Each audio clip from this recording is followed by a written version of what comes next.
What are you doing? You jerk. I was shoved and called a jerk, leaving me momentarily stunned. I had only performed CPR to save a female colleague who was drowning at the beach, but I never expected such a reaction. The juniors around me tried to defend me, but she was completely panicked and wouldn't listen. It was my first time. Ugh, I hate this. She started crying and left in an ambulance, leaving us with mixed feelings. To make matters worse, she was the CEO's daughter. A few days later, I was summoned to the CEO's office, expecting to be fired. Would you marry my daughter? Excuse me? The words left me in a panic. My name is Cyrus. I'm an ordinary office worker. The kind of guy kids picture when they think of a salaryman. I consider myself lucky because my company isn't a sweatshop, so I'm not completely worn out. I work in the sales department, but my performance is average. Despite that, no one criticizes me for it. Normally, after being with a company for a few years, you'd be criticized with comments like improve your sales performance or make an effort to increase your sales. If your performance still doesn't improve, people expect you'd receive a transfer order from HR. Even though my sales numbers aren't great, I contribute to the sales department in other ways. My forte is information gathering. I have a reputation in the company for being very good at collecting information from clients. Thanks to you, Cyrus, our sales go smoothly. Sully? Sully, a senior colleague, handed me a cup of coffee as he spoke. He's been my mentor since I joined the company, teaching me a lot. How do you get such accurate information? Well, I don't do anything special. But it's really accurate. All I do is read the social media and personal blogs of our clients and their CEOs. Personal blogs? Yes. Surprisingly, many CEOs blog about their daily lives. Like this one. I showed him the personal blog of a CEO Sully was handling. The latest post was titled My Wife's Pottery, showing a piece she made in a pottery class. He praised the unglazed pottery, calling it wonderful, and it seemed like a nice hobby. Mentioning an interest in pottery during a sales meeting would surely leave an impression. If his wife likes pottery, you can start a conversation from there. Oh, I remember seeing some misshapen pottery in his office and the cup he uses. If you ask if it's handmade, he'll probably be pleased. You could say something like, I love unglazed pottery, and he'd likely open up. Yes. Information is crucial in any situation. Especially nowadays, with all the talk about personal data protection, gathering information has become quite tricky. That's why if you present something the client likes, they'll feel good and open up. Once they open up, they'll share information, see you as an ally, and feel more comfortable, forming a bond. That bond leads to trust, making it easier to secure business deals. I'm good at this kind of work. You're amazing, Cyrus. I'm just reading things that might be useful. You don't get it. That reading is something we can't do. Sully said with a wry smile. You know, it's like reading the manual for an electronic device. It's such a drag to read, and you feel like you can figure it out without it. Right? It's the same thing. Not just Sully, but my colleagues too, dumped all such administrative tasks on me. However, the difference in success rates between when I provided information and when I didn't was clear. Everyone has strengths and weaknesses, so it's understandable they rely on me. As a result, I rarely got tasks that seemed like actual sales work, and my performance was steadily surpassed by the juniors. Usually, you'd be mocked for having lower performance. But because I willingly took on all the administrative work, the workplace atmosphere wasn't bad. Sometimes, I wondered if I was being used by my seniors and colleagues each time they left administrative work to me. Even so, I was happy to be relied upon, so I had no particular complaints. Moreover, I seemed to be quite valued at work. People treated me respectfully, perhaps because they'd struggle if I left. I don't think this is just my ego. For instance, Asher always brought me souvenirs when he returned from business trips, saying, "Thanks for everything, Cyrus. Here's a souvenir." Joel also showed consideration, saying, "Here's some coffee. You have bags under your eyes, so I added extra sugar." We had a good relationship, for sure. So I had no complaints and even thought, this is fine. However, some of the new juniors looked down on me for always being at my desk and not going out on sales calls. But I understood their point, so I accepted it. Asher, why doesn't Cyrus go out for sales? Isn't he just slacking off? He stays at his desk all day, staring at his computer. This year, too, the confident juniors, Colby and Roy, were pestering Asher. Naturally, I overheard since we were in the same office, but I let it slide. While their assertiveness was endearing, I hoped they wouldn't act the same way with clients. What Cyrus does is crucial for smooth sales operations. Exactly. He might be at his desk all the time, but he's not playing around. Cyrus checks blogs and social media for new information and summarizes it for us. You guys are younger and should understand the massive amount of information on social media. Just thinking about sorting it out is daunting, right? Cyrus does that all by himself. You'll realize someday that without Cyrus, this sales department wouldn't function. So don't look down on him. I was grateful for Asher and Joel's scolding. Just knowing they understood me made me feel good about my job. However, while Colby and Roy apologized, their tone suggested they were doing it just to appease Asher and Joel. In the end, Colby and Roy's disdain for me didn't stop, and I overheard them talking in the break room. Asher might say that, but anyone can gather information. Yeah, he's just a pathetic guy who can't do sales and only messes with his computer. Then, a stunningly beautiful woman joined our team as a mid-career hire. My name is Sarah. Nice to meet you. Everyone in the sales department was captivated by Sarah's polite greeting. She seemed to be in her early 20s. It was natural for everyone to be smitten with a young beauty. The first to make a move were the juniors close to her age. They surrounded Sarah's desk, chatting her up. As I watched them introduce themselves and fawn over her, I continued with my work. With most of the seniors and colleagues out on sales calls, Sarah might have found it strange that I was the only one sitting at my desk. Colby smirked at me, and Roy was saying something to Sarah. They were probably telling her how I was a pathetic guy who didn't go on sales calls and just played on his computer. He doesn't even go on sales, but just because he's a senior, he's above us. By next year, we'll be ahead of him. A perpetual desk jockey, huh? You don't even have to serve him coffee. Really? Yeah. You can just ignore people who don't work. Listening to Colby and Roy laugh, I sighed and summarized the newly updated information, sending it to Sully, who was heading out to a client later. No prospects for promotion. How pathetic. Hearing that murmur, I realized Sarah's impression of me was rock bottom from the beginning. But that was okay. Regardless of what she thought, I would just do my job. Then came Sarah's first weekend after joining the company. We had already planned a company outing to the beach. The juniors invited Sarah out of politeness. However, her response was, "I'd love to go." Colby and Roy were thrilled to welcome her. On the day of the outing, those of us with cars drove everyone to the beach. In the car, the guys and girls were separated, so I didn't know how Sarah was doing. But the juniors couldn't stop talking about what kind of swimsuit she might wear. Even after arriving, the juniors surrounded Sarah, trying to show off while setting up the beach umbrellas and securing a spot. Making things easy for me.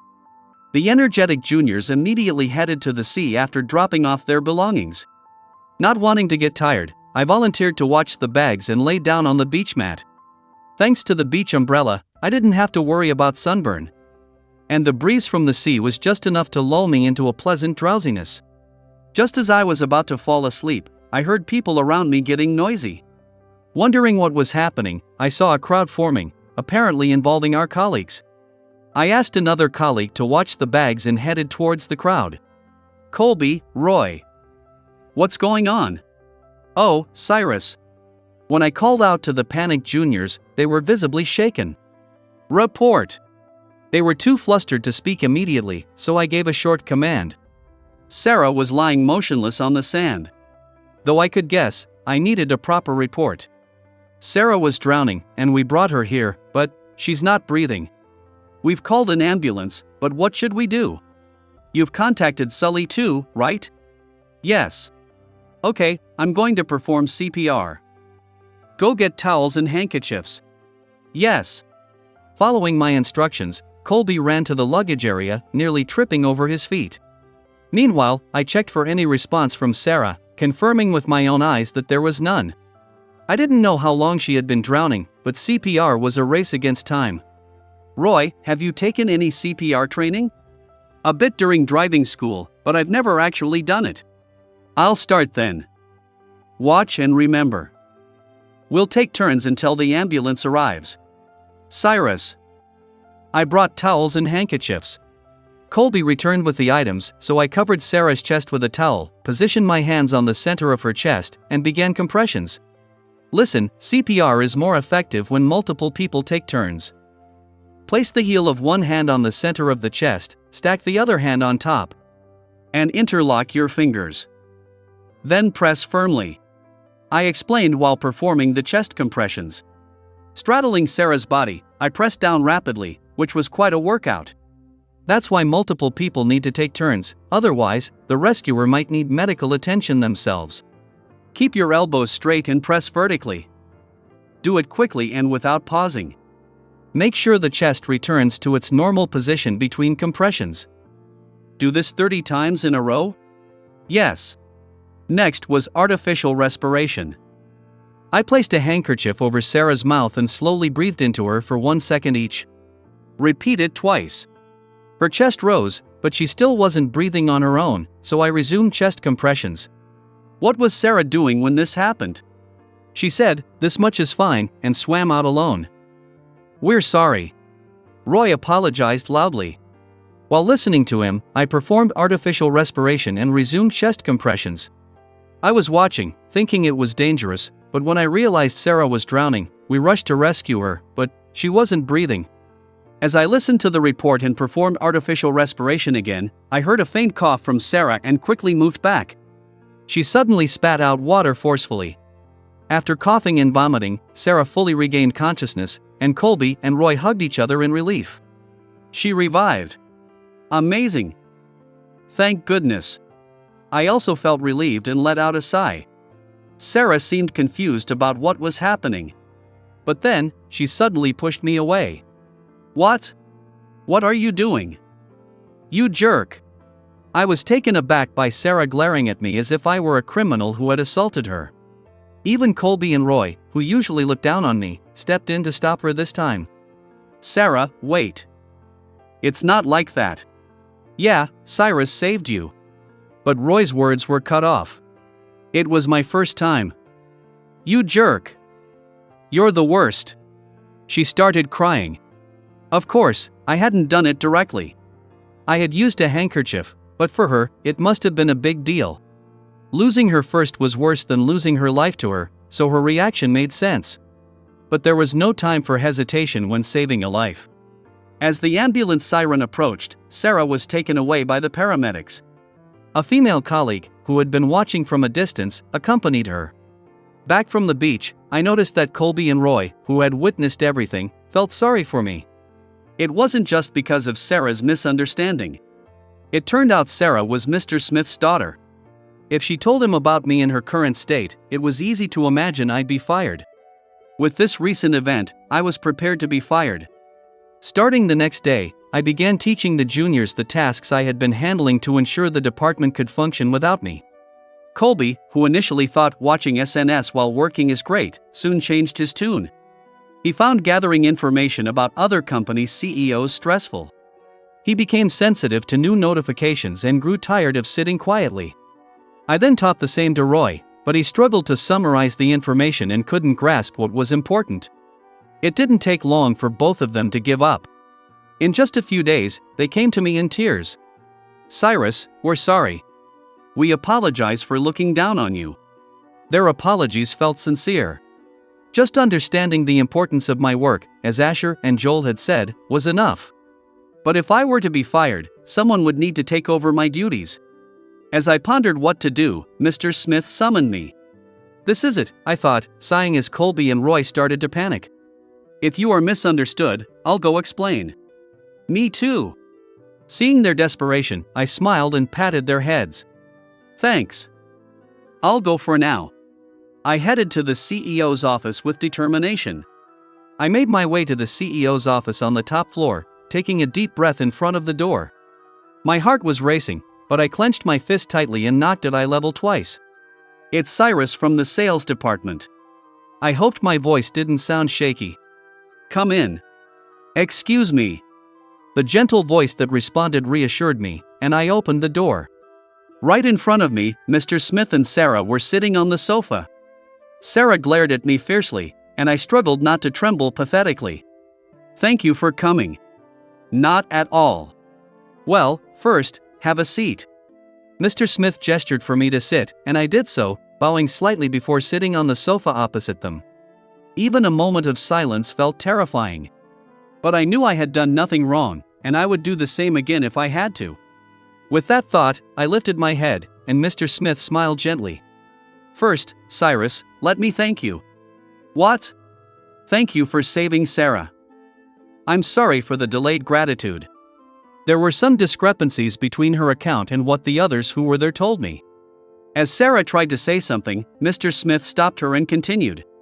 "When I picked up her from the hospital that day, she was convinced that a lifetime employee named Cyrus forcibly kissed her. She was hysterical. And the police even got involved." "The police?" "But your manager, Sean, explained what happened, and we also talked to witnesses who were at the beach that day. Apparently, it had turned into a bigger deal than I had realized. The witnesses, Sean, your seniors, colleagues, and juniors all testified that you saved my drowning daughter with CPR." "Is that correct?" "Yes, I performed CPR on Sarah." "Good." "The hospital's doctor also praised your quick response, saying it saved her life until the ambulance arrived. You are indeed the one who saved her life." "I just did what anyone would do." "Thank you so much." "And I'm sorry for her behavior towards you." It seemed the misunderstanding that I had forcibly kissed Sarah was completely cleared up, and I felt relieved. "Now, I called you here not only to thank you but also—" "Yes?" "Cyrus, will you marry her?" Mr. Smith's words caused my mind to freeze for a moment. "What?" I nearly asked, "Como," but managed to hold it back. If I didn't mishear, he asked me to marry his daughter. "Marriage? Why? How come?" "Ha, what a reaction." Well. So, what do you think? Will you marry Sarah?" "No, I mean, I heard the sales department runs smoothly because of you. They say it wouldn't function without you. You're a suitable match for her." It seemed I hadn't misheard. "But, I don't think Sarah would be satisfied with me." "But you took her first time, didn't you?" "You have to take responsibility for that." "No. I mean, I used a handkerchief during artificial respiration. So it wasn't direct, and I hoped it wouldn't count." Both Sarah and Mr. Smith widened their eyes in surprise at my response. "Well, I thought it would be rude to her to speak directly, and also, it's necessary for infection control measures." No. I'm impressed that you considered it so much. I'm liking you even more." For some reason, Mr. Smith was smiling with satisfaction. "Isn't he a fine young man? Right, Sarah?" Mr. Smith's words prompted Sarah to stand up and walk over to the side of the sofa where I was sitting. She stood next to me with a slightly pouting face and quietly bowed her head. "I'm sorry for the terrible misunderstanding back then. Even though you helped me, I was only thinking about myself and blamed you without confirming anything. Thank you for saving me." She apologized and thanked me for that time. "Also, I didn't properly observe your work because I took other people's words at face value. I heard about the evaluations from the sales team who vouched for your innocence to my father. Even though you were doing crucial work that only you could do for the sales department. I'm really sorry. Sarah. You are the unsung hero of the sales department. A person who can do such work would definitely make a great husband," Sarah said with a gentle smile. "So, how about we start by dating?" "Yes. Sure." And so, with Sarah's words, we began dating. On several dates, Sarah opened up about various things about herself. Since I'm the CEO's daughter, if I look gloomy, everyone gets worried, right? Even that time at the beach, I thought everyone was adjusting to me. So I swam away to be alone. And then that happened. It was a concern only she, as the CEO's daughter, could understand. Knowing she was trying to act for others, I gradually grew more fond of her. Sarah. On one of our dates, as I walked her home, I firmly held her hand. Yes. Last time, I made you say it, so this time, please let me say it. Yes. I love you. Will you marry me? Yes, I love you too, Cyrus.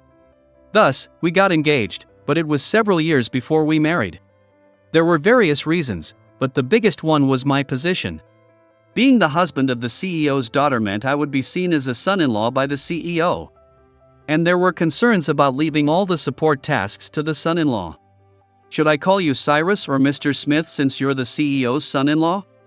No, I'll go by Mr. Yale in the company. Should we give him some sales tasks? But his support is essential, and can anyone else do it? Such discussions were happening around me. Of course, the offer was made to me directly, but I declined. I chose to continue my usual administrative tasks. Is that really okay? It feels like we're giving you all the odd jobs. It's fine. It's important for everyone to work smoothly. I'm happy to help with that. Even so, I smiled and reassured my colleagues, and continued working at my computer. Because I shared beneficial information with the sales team, my colleagues and juniors seemed to change their mindset. We've only been thinking about ourselves. We need to work harder to repay Cyrus. My father-in-law, Mr. Smith, also said, that spirit is what's needed to run the company. Keep it up and take care of Sarah. My wife, Sarah, seems to respect me for that. To advance in one's career and improve one's life, visible results are crucial. I'm sure those who can be the protagonist of a story are successful. But the fact is, every protagonist needs supporting characters. I intend to remain that supporting character. The shining protagonist may be the successful one, but being a supporting character doesn't mean unhappiness. At the very least, I have colleagues and seniors who recognize my hard work. I also gained juniors who look up to me. And most importantly, I met the woman who supports and loves me. All of this is the result of the way I've lived my life. When I think about it, being a supporting character isn't so bad after all. Oh, what is it? Nothing, I just thought about how happy I am. I'm really happy too. We leaned close to each other, held hands, and shared our current happiness.